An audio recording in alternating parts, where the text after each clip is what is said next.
تکبر مولا به تکبر نه کوي په عام محافلو کې خو کو پته ورته ولګېده چې په دې محفل کې مولا او طالب ته سپک کتل شي بیا دې مولا طالب نه چې څومره تکبر کېږي ودې کې بیا دلته ځان عجز نه کوي دا ثابت دي دا شریعت مسله ده علي رضی الله تعالی عنہ چې جنت وته د پیره پیدا سي تاو کړل زه حیدر یم حیدر تمام کو نه اورېدل وایي تکبر انداز سره به ګرځي تاسو دا به پکار چې څوک دین ته سپک ګوري داسې خلکو په مخ کې باندې د تکبرانه انداز پکار دی نو نبی علیہ الصلوۃ والسلام فرمایلی چې تاسو دا چکر وخی کنه دا وخی او ځخ کار کوي او نږدې قدمونه د مټي داسې وخی لاسونه وخی صحابه کرام دا خی او ځخ کار کړی مټي او داسې دارم علی شروع کوم مټي واره روان شو تیز تیز او چې وکړل موږ خو چې دا کمزوري شي او نه روانه دي جوړ شي د مدینه کې او خچا چي دي څنګه چې غرونه راکو شو بار ته وته دا خو په څه پهلوانان چې هغه کوشش د غرونه کړه نبی علیہ الصلوۃ والسلام ورته فرمایل چې وس په خپل انداز سره طواف شروع کړي نو دا هو چکرو کې اول درو چکرو کې دا سنت طریقه ده اول درو چکرو کې به رمل کوي داسې قدمونه به اوچت دي او بیا باقي سلور چکر چې دي کنه هغه کې په درمیانه حالت سره ګرځي درمیانه حالت سره دا سنت طریقه ده چې د الله د دین د پاره قرباني ورکړي دا الله د دین د پاره یو عمل کړي الله ته دومره خوښ شي چې تر قیامت پورې هغه طریقه جاری ساتي د حجری بي غمن د خطاف ته یاد لري چې صفا مروه کې کړه خزه ذاتو او هغه سر په صفا مروه کې منډه وخلې کړه هغه ذات چې زو تلاش وسم منډه وکړو الله تعالی ادا خو شي و دا الله د دین لپاره قرباني ورکړو الله تر قیامت پورې هغه انداز جاری وساتو صحابه کرام د دین لپاره دا عمل کړو و تر قیامت پورې چې څوک طواف کوي اول درو چکر کې بده داسې رمل کوي مټ لاسونه به وي او چې قدمونه باخلي تیز بزي کفاره چې وکړه دا خو په خپانه وادان شوی او تختیدل دا غي زینه نبی علیہ الصلوۃ والسلام عمره وکړه صحابه کرام هم عمره وکړه بعضی صحابه کرام سرونه اخرل او بعضو سکړلو کنچی کړلو دواړه طریقې جایز دي عمره د وکړه سر خیلون جایز دي وخته کنچی کول هم دي جایز دي خو سر خیل غوړه دي او وخته کنچی کول جایز دي نو په عمره باندې اثر د ګور دی نه نه پرې وځي په عمره کې هیڅ فرق نه راځي کوي وخته کنچی کوو او وخته اخرل هم یو حالت یو قصر دی دواړه جایز دي نو بعض صحابه کرام سرونه اخرل او بعضو وخته سکړلو کنچی کړلو الله تبارك وتعالى آياتنا نازل كرو لقد صدق الله رسوله الرؤيا بالحق لتدخلن المسجد الحرام إن شاء الله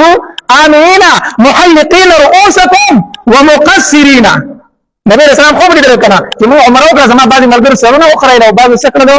کنچی کړو نو منافقین بیا په شپږم کال د هجرت وی صلح حدیبیه کې وی چې موږ عمره وکړه کوم د خو د لارې نه واپس کړو عمره وکړه نو په ووم کال باندې عمره وکړه الله تبارک وتعالى فرمایي الله پاک پیغمبر استغه خوب نه رښتینه کو عمره وکړه او بعد مرګ سرونه وکړه او بعد سکړو کنچی کړل استغه خوب د الله پاک پیغمبر ما رښتینه کو او د خوب دا خبره ده چې خوب دی اولي د لازم نه ده چې سباله تداغي تعبیر ویني وګورئ خوب کله ناکله تعبیر زرخ کار شو کله کلونه ولګي او پس د کله بعد خوب تا تخکار شي نو کله پکې ټایم لګي او کله زر هغه خوب سړي تخکار شي بهر نبی علیہ الصلوۃ والسلام چې عمره وکړه صحابه کرام عمره وکړه کوم 200 کسان چې نبی علیہ الصلوۃ والسلام اصلاحي تفریح د اغي ته اول واستاس لا شي عمره وکړه د اغي را لا اغي عمره وکړه چې کله عمره وکړه نبی علیہ الصلوۃ والسلام پکې د میمونه رضی الله تعالی عنها سره نکاح وکړه مقام صرف کې نبی علیہ الصلوۃ والسلام د میمونه رضی الله تعالی عنها سره نکاح وکړه چې دا سره نکاح وکړه یا نبی رسول الله په مکه کې سورز ایثار شو نو چې 3 ورځې سم پوره شي کنه نو د مکه مشرکین په سوال جواب راولېدل وتا ته موږ 3 ورځې ټایم درکړو هغه 3 ورځې ستا پوره شي د مکه نه وځه خپل ملګری تر مکه نه سکا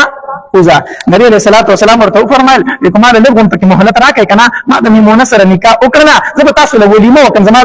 د نسب خلک خپلوان مې نو زه به تاسو له ولیمه وکم زما به ګډوډي تاسو خورئ هغه ورته ډېر په بدو الفاظ جواب ورکړو یمن ستا ډوډۍ نه د پکار خو ته د مکې نه وځه نو ستا ولیمه نه قبلو ستا ډوډۍ نه قبلو تر مکې نه وځه نبی علیہ الصلوۃ والسلام د مکې مکرمه نه روان شو او بیا چې کله مقام صرف ته راغی کنه نو الته نبی علیہ الصلوۃ والسلام دعوت د ولیمه وکړ د میمونه رضی الله تعالی عنها نو ګوره نکاح په مقام صرف کې وشوله د ولیمه هم په مقام صرف کې وشوله او اتفاقی خبره دا و چې د نبی علیہ الصلوۃ والسلام د رحلت نفس میمونه رضی الله تعالی عنها راتله مکې ته د مدینه منورې نه او په دغه مقام صرف کې ناجوړه شو الته وفات شو اته مقام صرف کې بیا وفات شو الته اوس قبر مبارک هم دی د مدینه منورې نه 100 کیلومتره پاس کې راشي کنه نو دغه تک یو ځای د چار دیوالي تنه تاو دا بعضی کسانو په لیکلي هم دي چې دا د میمونه رضی الله تعالی قبر مبارک دی نو نکاح چې کوم ځای کې شوی هلته یې ولیمه مقام یې ثبت شوه او اتفاقي خبره وه دا وه چې هلته وفات شو هلته دفن هم شوله میمونه رضی الله تعالی عنها